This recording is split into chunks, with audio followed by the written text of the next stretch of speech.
extremista que busca una lucha de clases y que va a generar un ataque desde el primer momento a las empresas petroleras privadas. ¿Qué opina usted de esa visión? Mira, yo fui del M-19, no del Partido Comunista de Colombia, al cual hay que respetar.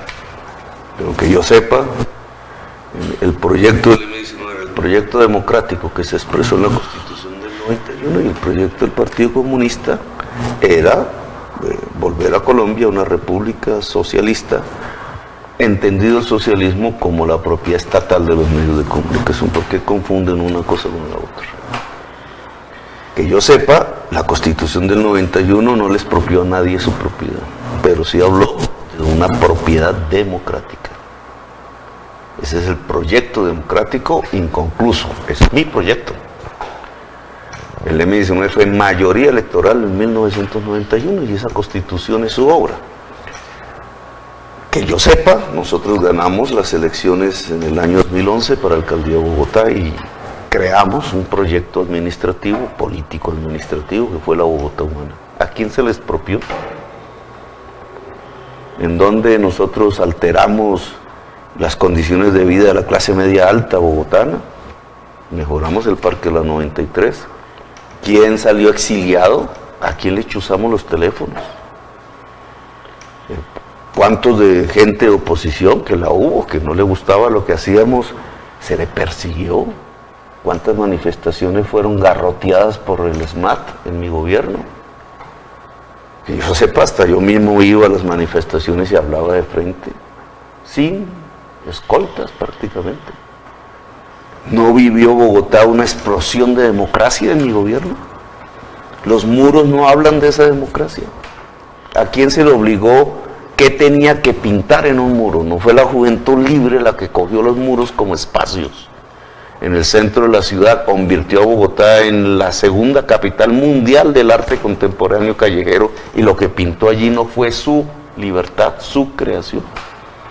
¿No vivió Bogotá una explosión de creación artística libre?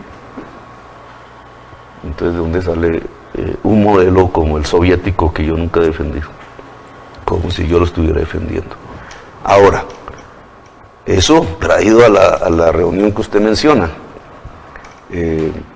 la de los empresarios del petróleo y lo que yo propuse Ecopetrol, una empresa pública. Si yo soy el presidente, dirijo la empresa Ecopetrol de su catástrofe, que es a la que la llevan a su quiebra, hacia volverla, como es la principal empresa de Colombia, estatal, hacia donde el mundo va, so pena de perder la vida como especie, que son las energías limpias, no las energías sucias que están causando el desastre climático mundial, hacia el sol. Nosotros, el agua, el sol y el viento son nuestras fuentes de energía fundamentales, no es el petróleo y el carbón. El petróleo se nos agotó en el preciso momento en donde el precio mundial del petróleo se cayó, y ahí la crisis económica de esta élite que nos gobierna. No saben por qué reemplazarlo, pues nosotros sí sabemos. La nueva economía que surge de las energías limpias generadas de manera distributiva entre millones de hogares de Colombia, que se puede lograr en red inteligente, porque todo esto es los nuevos escenarios de la nueva economía. Si usted vincula energías limpias que hacen que se pueda llegar a cero el costo de energía en el tiempo, y que te impulsaría el transporte eléctrico tanto a escala nacional como a escala local, tanto a escala pública como a escala privada, te produce una cama a través de esa articulación sinérgica entre energías limpias y redes de nuevas producciones, de nuevas iniciativas privadas.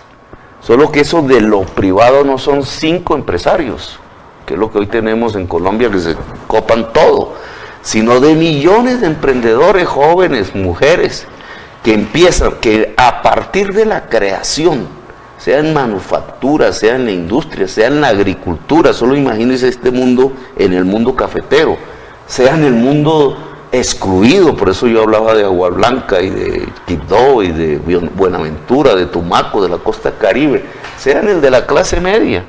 Te produce la posibilidad de creación, de producción bajo un nuevo tipo de economía, que es la economía del siglo XXI. Pero esa transición, ¿cómo tiene que ser? Esa transición ya se está dando en el mundo. No es ordenada por los estados. Pero en Colombia, dado que ni siquiera fuimos capaces de hacer la revolución industrial, la segunda, incumplió el Partido Liberal la promesa de 1936 y entramos, fue un mundo o de mafia, o de feudalismo en la tierra, o de extracción de cosas que el ser humano no puso, la más fácil, extraer lo que alguien puso ahí, que no fue el hombre, el ser humano, y vivir entonces del pillaje de eso, que es lo que ha hecho nuestra clase política tradicional, llevándonos a niveles inmensos de desigualdad social, de exclusión económica de la población y de violencia. Entonces, ¿por qué no podemos construir una nueva economía y el Estado qué puede hacer? Pues estimularla. ¿Y cómo la estimula? Un programa de cambio de techo de asbesto por paneles solares. ¿En dónde?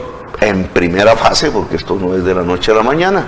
Costa Caribe, Medellín, que lo necesita urgentísimamente, si no la gente se nos va a morir de los pulmones. Distrito de Agua Blanca, Quibdó, Buenaventura y Tumaco, primera fase, demostrativa para el resto del país. La clase media puede hacerlo por mecanismos financieros que podemos ayudarle a ejercer. Pero la transformación de esos techos en techos de paneles solares vuelve a cada hogar generador de energía eléctrica, le baja su tarifa de energía eléctrica a cero y entonces le permite que su movilidad sea eléctrica y muy barata. Tanto la pública, tranvías y metros, como la nacional, red férrea nacional, como la particular, motos y carros que se vuelven eléctricos. ¿Eso qué hace? Mejorar las condiciones de vida de cualquier ciudad en el mundo. Pero lo más importante no es eso, sino que a través de la red, con energías baratas, la señora de las confecciones se pone de acuerdo con las otras señoras de las confecciones, con decenas de señoras de las confecciones, y empieza a crear moda, que a través de la red no le vende al éxito, no le vende allá a San Victorino, como hoy ocurre, no, se lo vende al consumidor en red en cualquier parte del mundo. Lo mismo podemos hacer con el café, lo mismo con la creación, lo mismo con el pensamiento, lo mismo con la ciencia, lo mismo con hacer celulares o con crear poesía. Todas las formas de producción humana hoy adquieren una nueva forma económica, se expresan y se producen a través de una nueva tecnología, de una nueva economía que implica una sinergia entre energías limpias y redes. Y el Estado puede, perfectamente, el Estado colombiano puede impulsarlas. Mire solo este dato. Para reemplazar todo lo que producen las termos de carbón y gas que tenemos hoy en Colombia, que es energía sucia, solo necesitamos un espacio, paneles solares de 3 kilómetros de largo por 1 kilómetro de ancho. Y los reemplazas. Bueno, Gustavo, para la última pregunta, ¿cómo va la recolección de firmas de la Colombia Humana? Completamos 400.000, que es el mínimo legal, digamos, lo que hay que conseguir. Y ya este mes es el que no sé, pues al final de noviembre haremos un balance, nos permita el recorte que siempre los contadores de las firmas van a hacer, porque no siempre todas son buenas. Bueno, entonces creo que nos faltaron muchos temas por tocar y cuando entregue las firmas y sea ya candidata a la presidencia en firme, lo volvemos a invitar. Bueno, gracias. Aquí estaré en contravía. Muchísimas gracias, Gustavo Petro. Ricardo, muy amable. Y a todos los que nos vieron en Facebook, en Periscope y en YouTube, pues muchísimas gracias. Vamos a estar muy pendientes de sus comentarios y no esperen, nos vemos en una próxima ocasión este jueves a las 5 de la tarde con otro programa de Cómo va la Paz.